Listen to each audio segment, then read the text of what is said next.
Gentleman is recognized for 2 Thank minutes. you, Mr. Speaker, and I thank the chairman again for the time. And I rise today in strong support of H.R. 1992, the Qualitative Military Edge for Israel, the Enhancement Act, authored by my colleague and the vice chair of our subcommittee on Middle East and North Africa, Mr. Collins.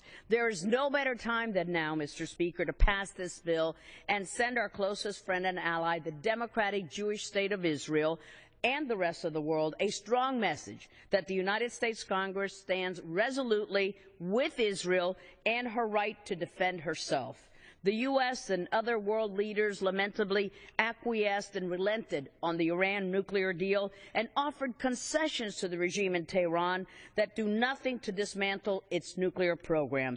Even as the negotiations carried on, Iran was busy making advancement to its nuclear weapons program. Shortly after the deal, Iran announced that it had made significant progress on its ballistic missile program, and just this past weekend, Mr. Speaker, the regime announced that it was moving ahead with testing on more efficient and sophisticated centrifuges. There could be no mistake for these actions. They all add up to Iran continuing down its path of achieving full nuclear weapons program. And, Mr. Speaker, we have heard this rhetoric that's been coming out of Iran for years now. The regime does not recognize Israel's right to exist. It denies the Holocaust. It repeats its calls to wipe Israel off the map, and death to Israel is chanted throughout the country. Iran is an existential threat to Israel's very existence, and now more than ever, we need to make sure that Israel remains not one step ahead of those who seek to do her harm,